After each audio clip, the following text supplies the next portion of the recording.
pesan kebangkitan Kristus. Anda tahu bahwa iman para rasul sangat tergoncang melihat guru yang mereka ikuti ditangkap, dianiaya, dan mati di kayu salib. Anda bisa bayangkan.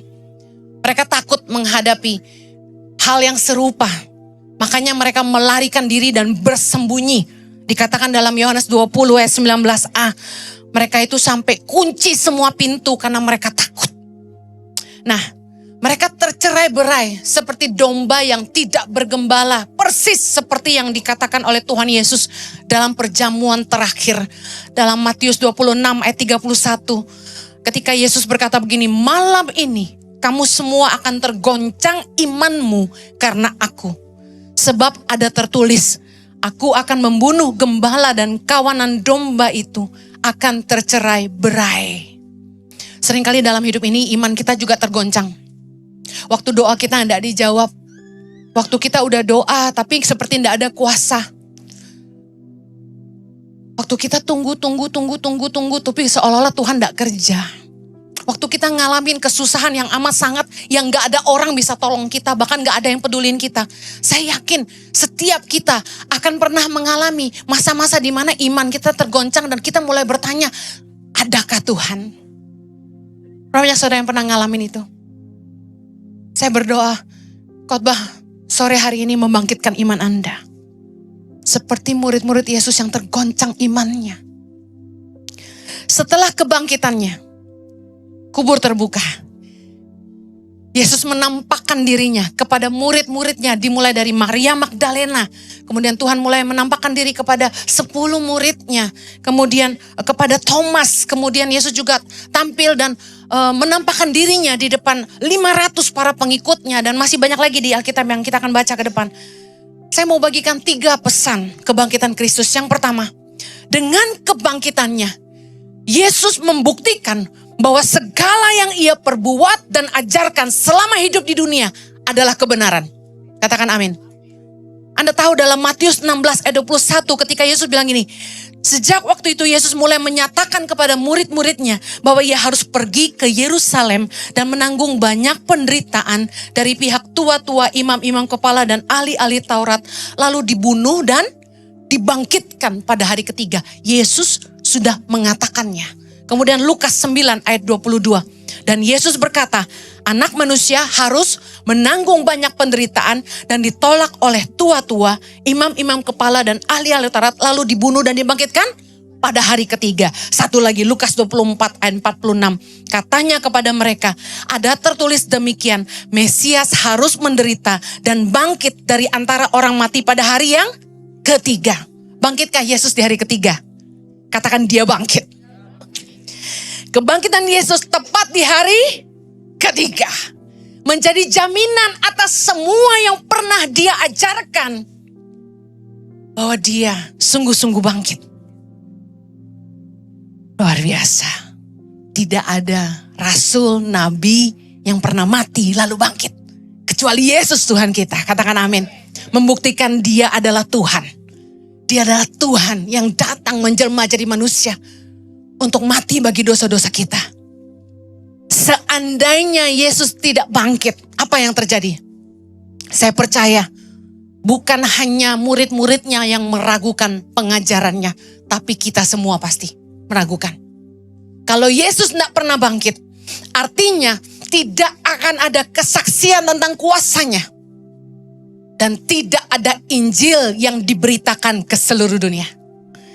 Murid-murid Kristus harus menjadi saksi akan kebangkitan Kristus. Agar mereka lah yang memberitakan tentang karya keselamatan Kristus kepada dunia. Lukas 24 ayat 46. Kita baca sama-sama. Katanya kepada mereka, ada tertulis demikian. Mesias harus menderita dan bangkit dari antara orang mati pada hari yang ketiga. Dan lagi dalam namanya berita tentang pertobatan dan pengampunan dosa harus disampaikan kepada segala bangsa. Mulai dari Yerusalem, kamu adalah saksi dari semuanya ini. Kenapa waktu Yesus bangkit, dia fokus menampakkan diri kepada murid-muridnya dan para pengikutnya? Karena mereka harus jadi saksi. supaya Injil ini harus diberitakan kepada segala bangsa. Merekalah yang hidup bersama-sama dengan Dia.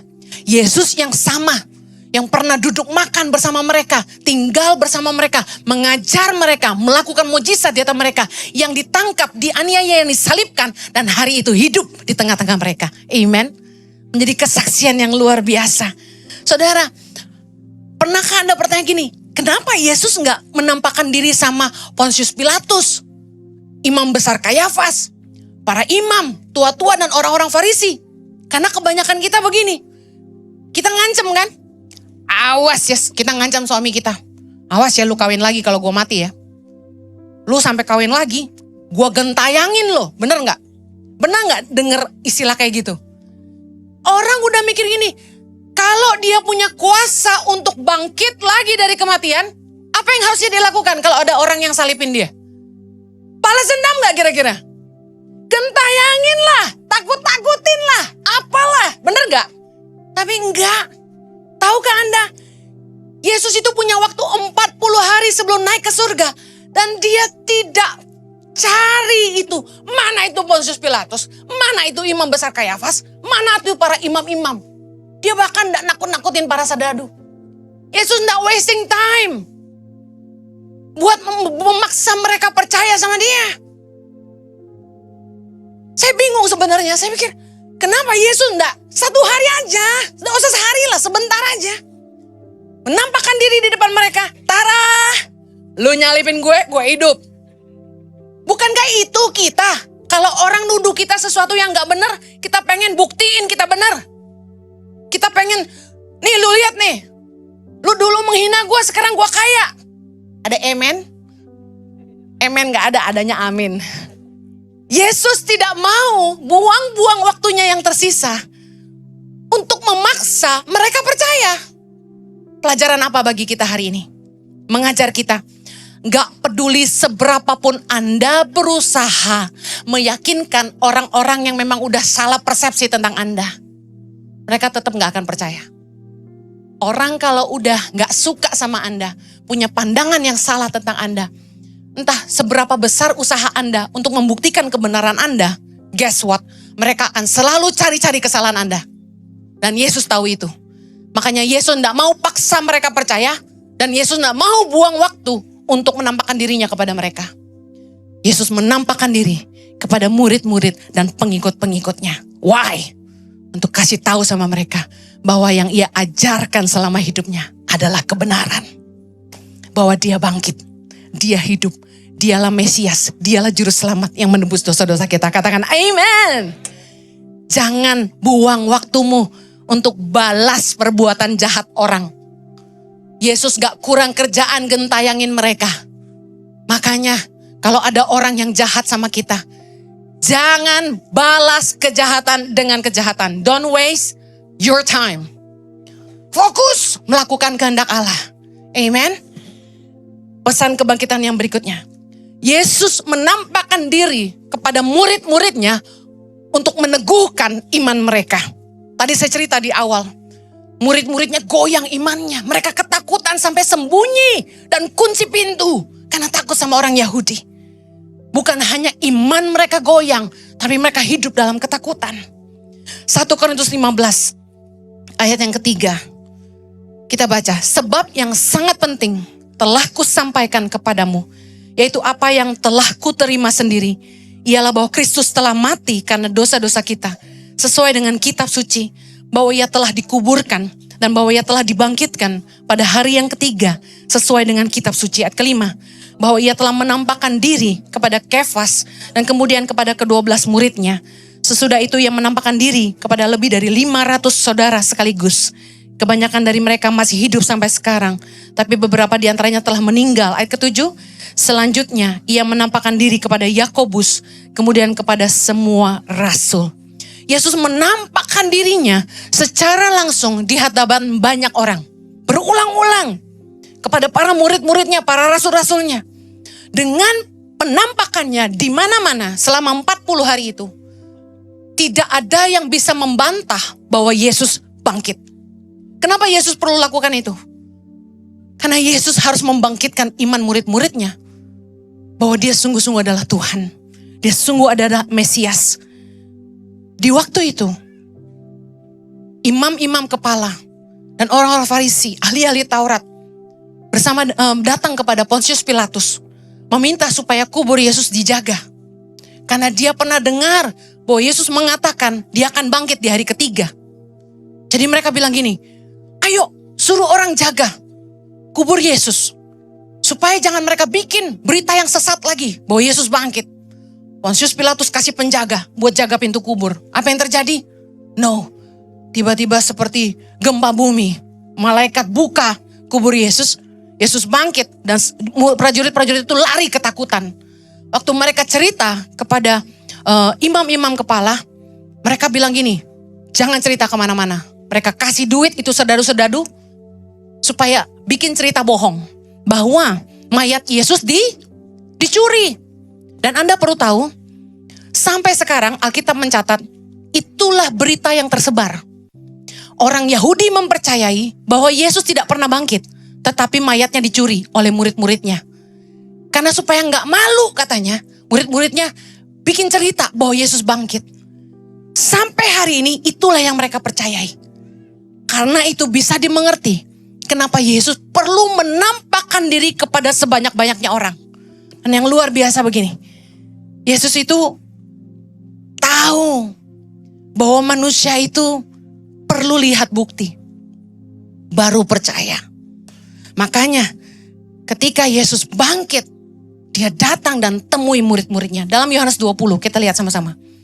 Ayat 19, ketika hari sudah malam pada hari pertama minggu itu, berkumpullah murid-murid Yesus di suatu tempat dengan pintu-pintu yang terkunci karena takut kepada orang-orang Yahudi. Pada waktu itu datanglah Yesus dan berdiri di tengah-tengah mereka dan berkata, damai sejahtera bagi kamu. Ayat 20. Dan sesudah berkata demikian, ia menunjukkan tangannya dan lambungnya kepada mereka. Murid itu bersukacita ketika mereka melihat Tuhan. Ayat 24. Tetapi Thomas, seorang dari ke-12 murid itu yang disebut Didimus, tidak ada bersama-sama mereka ketika Yesus datang ke situ. Maka kata murid-murid yang lain itu kepadanya, kami telah melihat Tuhan. Tetapi Thomas berkata kepada mereka, sebelum aku melihat bekas paku pada tangannya, dan sebelum aku mencucukkan jariku ke dalam bekas paku itu, dan mencucukkan tanganku ke dalam lambungnya, sekali-kali aku tidak akan percaya. 8 hari kemudian, murid-murid Yesus berada kembali dalam rumah itu. Dan Thomas bersama-sama dengan mereka. Sementara pintu-pintu terkunci, Yesus datang dan berdiri di tengah-tengah mereka dan berkata, damai sejahtera bagi kamu. Kemudian ia berkata kepada Thomas, taruhlah jarimu di sini dan lihatlah tanganku. Ulurkanlah tanganmu dan cucukkanlah ke dalam lambungku. Dan jangan engkau tidak percaya lagi, melainkan percayalah. Thomas menjawab dia, ya Tuhanku dan Allahku. Ayat 29, baca sama-sama. Kata Yesus kepadanya, karena engkau telah melihat aku, maka engkau percaya. Berbahagialah mereka yang tidak melihat namun percaya. Jemaat yang dikasihi Tuhan, kepada siapakah Yesus berbicara di ayat terakhir? Katakan kepada saya. Wow, Yesus tahu hari ini Anda akan ketemu Tuhan Yesus. Di dalam imanmu, engkau mempercayai dia walaupun engkau tidak melihat. Dan Yesus kasih tahu gini, berbahagialah kamu, para pengikutku yang hari ini percaya kepadaku meskipun tidak melihat aku. Yesus kasih pesan tuh buat kita. Berbahagialah kita yang tidak melihat namun percaya. Amen. Bapak Ibu, kenyataannya gini. Sulit mempercayai apa yang kita tidak lihat. Dunia tidak bisa percaya karena mereka tidak lihat. Sulit sekali untuk membawa orang kepada Kristus karena mereka tidak bisa lihat kebenaran. Apalagi dengan berita-berita yang dikatakan bahwa Alkitab kan tulisan manusia. Masa kamu percaya? Dan saya kasih tahu, saya setuju. Kalau hanya dengan baca, kalau hanya dengan pergi ke gereja, sulit kita percaya Tuhan. Tapi bersyukur oleh Roh Kudus.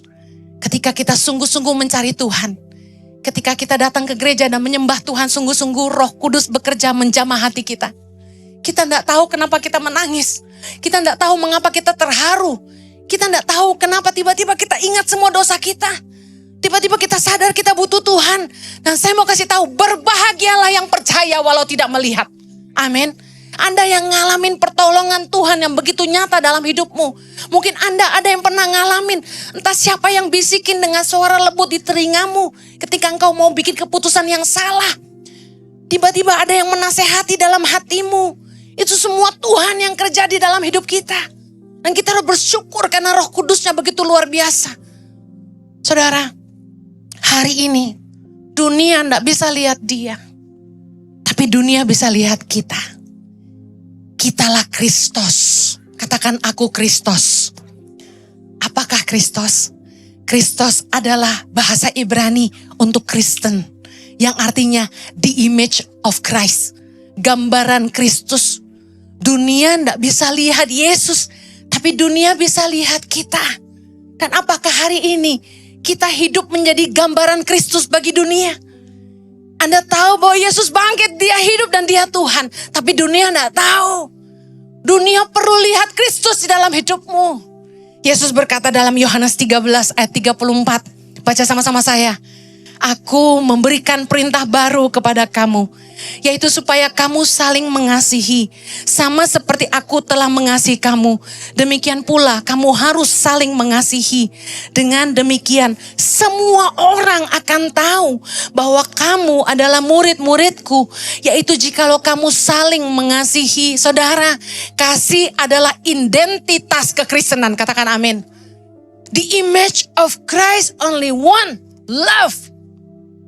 Dari kasih Tuhanlah kita beroleh pengampunan. Amen. Saudara, dalam hidup kekristenan kita, bukan hanya kita yang perlu percaya, tapi Yesus ingin dunia percaya kepadanya. Melalui apa mereka mau percaya? Melalui hidup saya dan hidup Anda. Yesus bilang gini, aku memberikan perintah baru kepada kamu, supaya kamu hidup saling mengasihi. Demikianlah dunia akan tahu bahwa kamu adalah murid-muridku, the Kristus. Dengar, orang Kristen tidak boleh jahat. Orang Kristen tidak boleh curang. Orang Kristen tidak boleh kurang ajar. Orang Kristen itu tidak boleh disrespect people. Orang Kristen itu tidak boleh mencuri. Orang Kristen tidak boleh tidak setia. Orang Kristen tidak boleh bunuh orang. Orang Kristen tidak boleh mencuri, merugikan orang lain. Orang Kristen tidak boleh mengambil yang bukan haknya. Kalau Anda tidak bisa mengasihi, dunia tidak bisa lihat Yesus. Saya dengar banyak keluhan dari teman-teman yang melayani di parkiran. Betapa jemaat yang diarahkan untuk parkir susah, galak. Bukan cuma jemaat, ada juga pengerja. Udah dikasih tahu kalau paralel jangan rem tangan, tetap rem tangan. Bikin yang tugas di parkiran dimarah-marahin sama tante-tante. Satu kali, tante-tante yang marah itu tungguin siapa yang parkir di paralel itu, yang rem tangan, dimaki-maki sama dia. Ini sesama jemaat. Tapi pengerja yang kerja di parkiran bilang gini, yeay, hidup mama. Saya kasih tahu. Cari orang yang mau melayani di parkiran itu sulit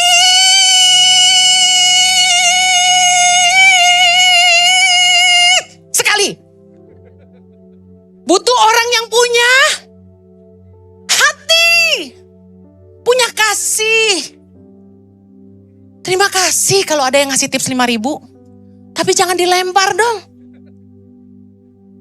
Saudara, saya sedih. Kok orang Kristen gak punya kasih? Asyir juga nangis ke kita. Galak banget jemaatnya Bu Heni. Kenapa saya tanya? Udah dikasih tahu. Ini tempat duduk lansia dan mama dan baby. Dia ngotot duduk di situ. Marahin saya lagi katanya gitu. Bu Heni khotbahin dong jemaatnya gitu. Bagus tuh pendeta lain pernah marahin jemaatnya karena galak-galak sama Asyir katanya gitu. Saya gak mau marahin Anda, tapi saya pengen Anda belajar mengasihi sesama. Yuk, pelajaran yang sangat mudah dilakukan sebenarnya. Kalau Anda mau berusaha mengasihi orang lain seperti dirimu sendiri. Dunia tidak bisa lihat Yesus hari ini. Tapi dunia bisa lihat Kristus di dalam kita. Kalau kamu punya kasih, katakan kanan kirimu, belajar hidup dalam kasih. Amen. Jangan bikin orang sakit hati. 2 Korintus 2 ayat 14 kita baca sama-sama. Tetapi syukur bagi Allah yang dalam Kristus selalu membawa kami di jalan kemenangannya. Dengan perantaraan kami, Ia menyebarkan keharuman pengenalan akan Dia di mana-mana. Ayat 15. Sebab bagi Allah, kami adalah bau yang harum dari Kristus di tengah-tengah mereka yang diselamatkan dan di antara mereka yang binasa. Perhatikan, dengan perantaraan kita orang percaya, Yesus menyebarkan keharuman pengenalan akan Dia di mana-mana. Kalau kita tidak punya kasih, kita tidak bisa membawa keharuman pengenalan akan Kristus. Is it really true that Jesus in you?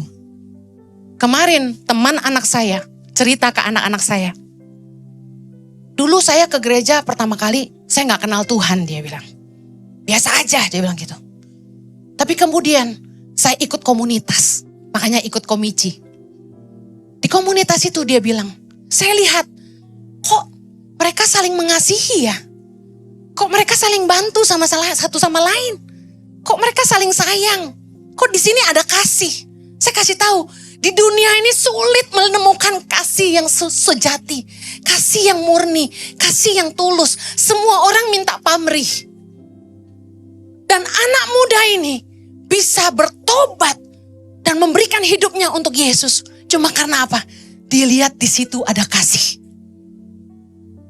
Bisa enggak Anda belajar mengasihi? Yuk jangan tak baik, jangan jahat. Kasihi orang lain, jangan bohong lagi, jangan nipu lagi, jangan kasar lagi, jangan sombong lagi, jangan merendahkan orang. Hargai semua orang, hiduplah dalam kasih. Itulah kekristenan, haleluya.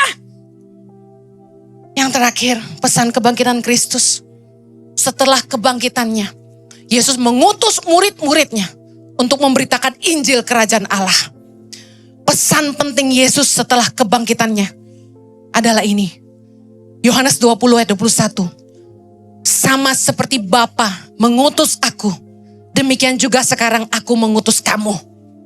Dikatakan gini, Kisah Rasul 1 ayat 3. Selama 40 hari, Yesus berulang-ulang menampakkan diri dan berbicara kepada mereka tentang kerajaan Allah. Lukas 24, Yesus berkata, dalam namanya berita tentang pertobatan dan pengampunan dosa harus disampaikan kepada segala bangsa. Mulai dari Yerusalem. Matius 28, Yesus mendekati mereka dan berkata, kepadaku telah diberikan segala kuasa di sorga dan di bumi. Karena itu sama-sama, pergilah, jadikanlah semua bangsa muridku. Dan baptislah mereka dalam nama Bapa dan Anak dan Roh Kudus. Dan ajarlah mereka melakukan segala sesuatu yang telah kuperintahkan kepadamu. Dan ketahuilah, aku menyertai kamu senantiasa sampai kepada akhir zaman. Yang terakhir Kisah Rasul 8, 1 ayat 8. Tetapi kamu akan menerima kuasa kalau Roh Kudus turun ke atas kamu. Dan kamu akan menjadi saksiku di Yerusalem dan di seluruh Yudea dan Samaria dan sampai ke ujung bumi. Dengan cepat saya bacakan 5 tugas orang percaya. 5 pelayanan yang gereja harus punya. Kita cek Ici punya atau tidak. Yang pertama, pemberitaan Injil. Yesus bilang, pergilah. Apakah kita memberitakan Injil? Apakah jiwa-jiwa dimenangkan? Yang kedua, memuridkan. Gereja harus memuridkan. Tidak pilih-pilih suku. Injil harus diberitakan kepada segala suku bangsa. Apakah Ici memuridkan? Yang ketiga, membaptis mereka dalam nama Bapa, Putra, dan Roh Kudus. Puji Tuhan, setiap bulan sejak gereja online berdiri, kita membaptis jiwa-jiwa. Dan baru kemarin Pastor Jojo bersama dengan pastor yang lain, membaptis 33 jiwa. Dan ada 2 jiwa sebelumnya, total 35 jiwa. Kemuliaan buat Tuhan kita. Setiap bulan, amen. Kemudian pengajaran firman, Yesus berkata, ajarlah mereka melakukan segala sesuatu yang kuperintahkan kepadamu. pengajaran firman Allah harus diajarkan. Yang terakhir, kita harus jadi teladan bagi dunia. Kamu akan menjadi saksiku di Yerusalem, di Yudea, Samaria, sampai ke ujung bumi. Hidup kita harus jadi saksi. Mulai dari keluarga kita, dari tempat pekerjaan kita, mulai dari komunitas kita, sampai kota kita dan bangsa kita. Kita harus jadi saksi. Karena itulah Tuhan kasih nama gereja ini Impact Community Indonesia. Gereja yang berdampak bagi dunia. Amen. Haleluya. Saya akhiri. Yuk, Yesus bangkit. Membuktikan semua kebenaran firman-Nya. Yesus bangkit untuk meneguhkan iman murid-muridnya termasuk kita orang percaya. Yang terakhir, Tuhan kasih kita pesan untuk memberitakan Injil dan jadi saksi. Maukah Anda jadi saksi Kristus? Katakan, aku mau jadi saksi. Aku mau hidup dalam kasih. Kiranya kasih karunia Tuhan menolong kami mengerti dan menghidupi firman-Mu. Jadikan kami saksi-saksi-Mu. Kemuliaan hanya bagi nama-Mu. Di dalam nama Yesus kami berdoa, yang diberkati katakan.